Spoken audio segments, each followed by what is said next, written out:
ରାଣୀଓଳା ଗ୍ରାମରେ ମହା ଆଡମ୍ବରରେ ମହାପ୍ରଭୁ ଜଗନ୍ନାଥଙ୍କ ଘୋଷଯାତ୍ରା ଅନୁଷ୍ଠିତ। ପବିତ୍ର ଶ୍ରୀ ଜଗନ୍ନାଥ ମହାପ୍ରଭୁଙ୍କ ଘୋଷଯାତ୍ରା ଅବସରରେ ନିଆଳି ବ୍ଲକ ଅନ୍ତର୍ଗତ ରାଣୀଓଳା ପଞ୍ଚାୟତର ରାଣୀଓଳା ଗ୍ରାମରେ ମହା ଆଡମ୍ବରରେ ମହାପ୍ରଭୁ ଜଗନ୍ନାଥଙ୍କ ଘୋଷଯାତ୍ରା ଅନୁଷ୍ଠିତ ହୋଇଯାଇଛି। ଏହି ରଥଯାତ୍ରା ସମସ୍ତ ଗ୍ରାମବାସୀଙ୍କ ସହଯୋଗରେ ମହା ଆଡମ୍ବରରେ ପାଳନ କରାଯାଇଛି। ଯଥାବିଧି ଅନୁସାରେ ଖୋଳତାଳ ମୃଦଙ୍ଗରେ କମ୍ପି ଉଠିଥିଲା ଗ୍ରାମ। ଆଜି କୋଟି ଲୀଳାର ନାୟକ ଶ୍ରୀ ଜଗନ୍ନାଥ ମହାପ୍ରଭୁ ଆଜି ମାଉସୀ ମା ମନ୍ଦିର ପାଇଁ 9 ଦିନ ପରେ ଫେରିବେ। ଶହ ଶହ ଭକ୍ତଙ୍କ ମେଳରେ ମହାପ୍ରଭୁ ମାଉସୀ ମା ଘରକୁ ଯାଉଛନ୍ତି। ଭକ୍ତିଭାବର ସହ ମହାସମାରୋହରେ ଘୋଷଯାତ୍ରା ପାଳିତ ହୋଇଯାଇଛି। ସଂକୀର୍ତ୍ତନ ମଣ୍ଡଳୀଙ୍କ ଜୟ ଜଗନ୍ନାଥ ଧ୍ୱନି ଓ ଘଣ୍ଟାର ନାଦରେ ସମଗ୍ର ପରିବେଶ ଭକ୍ତିମୟ ହୋଇ ଉଠିଥିଲା। ଶହ ଶହ ଭକ୍ତଙ୍କ ସମାଗମରେ ରଥଯାତ୍ରା ଶାନ୍ତି ଶୃଙ୍ଖଳା ଓ ଭକ୍ତିଭାବର ସହ ସମ୍ପନ୍ନ ହୋଇଥିଲା। ପୂର୍ବାହ୍ନରେ ଶ୍ରୀଜୀଉଙ୍କ ପହଣ୍ଡି ବିଜେ ପରେ ଚତୁର୍ଦ୍ଧା ମୂର୍ତ୍ତିଙ୍କୁ ରଥାରୂଢ଼ କରାଯାଇଥିଲା। ଭକ୍ତଙ୍କ ଉତ୍ସାହ ଓ ଭାବାବେଗ ମଧ୍ୟରେ ରଥ ସନ୍ଧ୍ୟା ପ୍ରାୟ 6ଟାରେ ଶ୍ରୀଗୁଣ୍ଡିଚା ମନ୍ଦିରରେ ପହଞ୍ଚିଥିଲା। ଦିନସାରା ଝିପିଝିପି ବର୍ଷା ସତ୍ତ୍ୱେ ମଧ୍ୟ ଭକ୍ତଙ୍କ ଉତ୍ସାହରେ କୌଣସି ଭଟା ପଡ଼ିନଥିଲା। ଶହ ଶହ ଶ୍ରଦ୍ଧାଳୁ ଓ ଜଗନ୍ନାଥ ପ୍ରେମୀ ରଥଟଣାରେ ସାମିଲ ହୋଇ ପ୍ରଭୁଙ୍କ ଦର୍ଶନର ସୌଭାଗ୍ୟ ଲାଭ କରିଥିଲେ।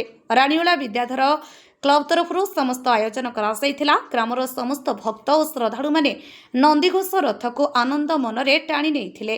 ରଥ ସୁରୁଖୁରୁରେ ପହଞ୍ଚିଥିଲା ମାଉସୀ ମା ଘରେ। ନିଆଳିରୁ ଦେବଦର୍ଶନ ରାଉତରାୟଙ୍କ ରିପୋର୍ଟ, ଆପଣଙ୍କ ଖବର। ଆମର ଗ୍ରାମ ରାଣୀଓଳାର ରଥଯାତ୍ରା ଇଏ ସମ୍ପୂର୍ଣ୍ଣ ଆମ ପଞ୍ଚାୟତରେ ଏକ ନିଆରା ଭିତ୍ତିଭୂମି ଏବଂ ଏହି ରଥଯାତ୍ରା ଆଜକୁ ପ୍ରାୟ ଆନୁମାନିକ ଭାବେ କହିବାକୁ ଗଲେ 50 ବର୍ଷରୁ ଉର୍ଦ୍ଧ୍ୱ ହେଲାଣି ଏହି ଯାତ୍ରା ଲାଗି ରହିଛି। ଏବଂ ପ୍ରଥମେ ଏହି ଗାଁର କିଛି ବୁଦ୍ଧିଜୀବୀ, କିଛି ସମାଜସେବୀ, ଏ ବ୍ୟକ୍ତିମାନେ ସେମାନଙ୍କର ପ୍ରଚେଷ୍ଟାରେ ପଥରର ଚକି ସଂଗ୍ରହ କରି ଗ୍ରାମଗୁଡ଼ିକରୁ କିଛି ବାଉଁଶ ସଂଗ୍ରହ କରି ସେମାନେ ଆରମ୍ଭ କରିଥିବା ରଥଯାତ୍ରା ଆଜିକୁ ପ୍ରାୟ 50 ବର୍ଷରୁ ଉର୍ଦ୍ଧ୍ୱ ହେଲାଣି ଅନବରତ ଭାବେ ଚାଲିଛି। କିନ୍ତୁ ଯେଉଁ ମାନେ ଏହାକୁ ସୃଷ୍ଟି କରିଛନ୍ତି, ଯେଉଁ ଉତ୍ତରଦାୟକମାନେ ଏହିସବୁ ବ୍ୟବସ୍ଥା କରିଯାଇଛନ୍ତି, ସେମାନେ ଆମ ପାଖରେ ଯଦି ସେମାନେ ଆମ ଠାରୁ ଦୂରରେ ଅଛନ୍ତି, ତାଙ୍କର ଉତ୍ତରାଧିକାରୀ, ତାଙ୍କର ପିଲାମାନେ, ତାଙ୍କର ପୁତ୍ର, ତାଙ୍କର କନ୍ୟା ଏବଂ ତାଙ୍କର ଯେତେକ ସବୁ ସିଷ୍ଟମ ଯାହା ବ୍ୟବସ୍ଥା କରିଯାଇଛନ୍ତି, ଆମ ଗ୍ରାମର ଗୋଟିଏ ମନ୍ଦିରରେ ହେଉଛି ମହାପ୍ରଭୁଙ୍କର ଗୁଣ୍ଡିଚା ମନ୍ଦିର ଏବଂ ଅନ୍ୟ ଏକ ମନ୍ଦିରରେ ଅଛି ଶ୍ରୀମନ୍ଦିର, ଯେଉଁଠିକି ମହାପ୍ରଭୁ ଆମର ଗୋଟିଏ ଛୋଟିଆ ଭାଗବତ କୃତିରେ ପୂଜା ପାଉଛନ୍ତି ବର୍ଷ ସାରା। ଏବଂ ତାଙ୍କର ସେ ଯାଆନ୍ତି ଗାଁର ଆଉ ଏକ ଦିଗକୁ, ଯାହା 2ଟି କୁଣ୍ଡକୁ ଆମର ସଂଯୋଗ କରୁଛି। ଗ୍ରାମ ଏବଂ ପ୍ରତ୍ୟେକ ଆମ ଗ୍ରାମରେ କୌଣସି ଠାକୁରଙ୍କର ମନ୍ଦିର ନଥିଲେ ମଧ୍ୟ ଆମର ଏହି କାର୍ଯ୍ୟକ୍ରମ ସୁଚାରୁ ରୂପେ ଚାଲିଛି ଏବଂ ଏହାକୁ ଗ୍ରାମବାସୀମାନେ ଅତି ଆଶ୍ଚର୍ଯ୍ୟର, ଅତି ଉତ୍କଣ୍ଠାର ସହିତ, ଅତି ଭଲରେ ଏବଂ ଅତି ଆନନ୍ଦରେ, ଅତି ଭାବରେ, ଅତି ପ୍ରେମରେ, ଅତି ଭକ୍ତିରେ ଏହି କାର୍ଯ୍ୟକ୍ରମକୁ ବର୍ଷକୁ ଥରେ ପାଳନ କରିଥାନ୍ତି। ଗ୍ରାମର ଯେତେ ପୁଅ ଝିଅ ବନ୍ଧୁ ବାନ୍ଧବ ଯୋଉଠି ଥାନ୍ତି, ସେ କେଉଁ ଆଡ଼ୁ ଛୁଟି ଆସନ୍ତି ଗ୍ରାମକୁ। ଏହି ଗାଁର ଏହି ମାଟିରେ ଗୋଟିଏ ସ୍ୱତନ୍ତ୍ର ବାସନା ଅଛି, ଗୋଟିଏ ସ୍ୱତନ୍ତ୍ର ଆକର୍ଷଣ ଅଛି। ଏହି ଆକର୍ଷଣ ଫଳରେ ସେଥିରେ ପିଲାମାନେ ସବୁ ଆମର ବାହାରେ ଅଛନ୍ତି, ସେମାନେ ଆତ୍ମ ନିୟୋଜନ ପାଇଁ ଯାଇଥିଲେ ମଧ୍ୟ ଛୁଟି ଆସୁଛନ୍ତି। ଏହି ସମୟରେ ଆମ ଗାଁର ଜାତ, ଆମ ରଥ ଜାତ, ଆମ ପ୍ରଭୁଙ୍କର ଜାତ ବର୍ଷକୁ ଥରେ ଆମେ ଯିବା, ସାହାଯ୍ୟ କରିବା, ସହାନୁଭୂତିର ହାତ ବଢ଼ାଇବା, ସହଯୋଗ କରିବା, ଏହି କାର୍ଯ୍ୟକ୍ରମକୁ ସୁଚାରୁ ରୂପେ ପାଳନ କରିବା। ବିଭିନ୍ନତା ଭିତରେ ଏକତା ଏହି ଗାଁରେ ଦେଖିବାକୁ ମିଳେ। ଏ ଗାଁ ହେଉଛି ଏକ ଅନନ୍ୟ ଗାଁ।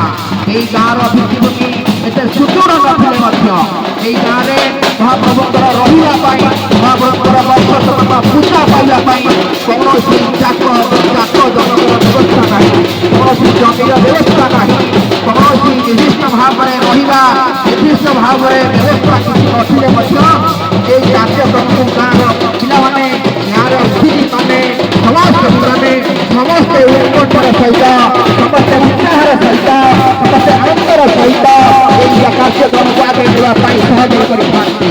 ସମସ୍ତେ ଆସୁଛନ୍ତି, ଏକଜୁଟ ହେଉଛନ୍ତି, ମିଳିମିଶି କାମଟିକୁ ସୁଚାରୁ ରୂପେ କରୁଛନ୍ତି। ଏଠି ଭିନ୍ନତା ମଧ୍ୟରେ ଏକତା ଅଛି, ଏଠି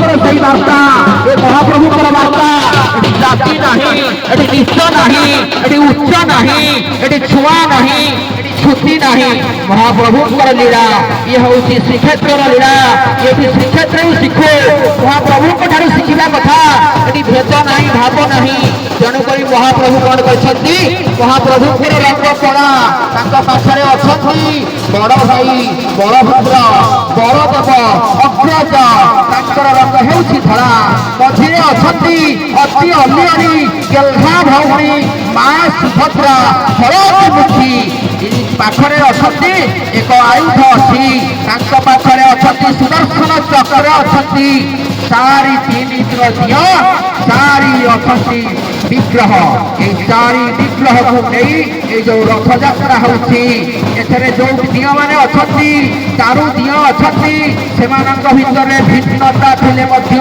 ଆତ୍ମାରେ ଏକତା ଅଛି ସେମାନେ ଏକତ୍ରିତ ହୁଅନ୍ତି ଗୋଟିଏ ଜାଗାରେ ବସନ୍ତି ରଥ ସିଂହାସନ ଉପରେ 3 ଜଣ ଏକାଠି ବସନ୍ତି ରଥ ଉପରେ 3 ଜଣ ମଧ୍ୟ ଆଜି ଏକାଠି ବସିଛନ୍ତି କିନ୍ତୁ ଆମର ଯୋଉ ଶ୍ରୀକ୍ଷେତ୍ର ପବିତ୍ର କ୍ଷେତ୍ର ଶ୍ରୀ କହିଲେ ଲକ୍ଷ୍ମୀ କ୍ଷେତ୍ର ହେଉଛି ଲୀଳା କରିବା ଜାଗା ଲକ୍ଷ୍ମୀଙ୍କର ଲୀଳା ଥାଏ ଶ୍ରୀକ୍ଷେତ୍ର ସ୍ୱର୍ଗବାମୀ ଏଠି 3ଟି ରଥ ହେଉଛି ତାଙ୍କ ପାଇଁ ସେଭଳି ବ୍ୟବସ୍ଥା କରାଯାଇଛି ଆମେ ତାଙ୍କ ତୁଳନାରେ କିଛି ନୁହଁ ଆମେ ତାଙ୍କର ଦାସ ନୁହଁ ଦାସ ନୁହଁ ନୁହଁ ସେଇ ପବିତ୍ର ଭୂମି ପୁରୀ ପାଇଁ ସେଇ ପବିତ୍ର ଭୂମି ଓଡ଼ିଶା ପବିତ୍ର ଭୂମି ଭାରତବର୍ଷ ବର୍ଷାରାଙ୍କ ଭାରତ ଶ୍ରେଷ୍ଠ ଦେଶାରାଙ୍କ ଉତ୍କଳ ଶ୍ରେଷ୍ଠ ଉତ୍କଳ ଆଜି ଯଦି ଗର୍ବ କରେ এই উৎকলর নাম ଥିଲା কলিঙ্গ এই উৎকলর নাম ଥିଲା উগ্র রাজা মহারাজা শাসন করুଥିଲେ ଆମ ରାଜା ଅଧିକ ଖବର ପାଇଁ ଆମ ଚ୍ୟାନେଲକୁ ଲାଇକ୍ ସେୟାର ଓ ସବସ୍କ୍ରାଇବ କରନ୍ତୁ।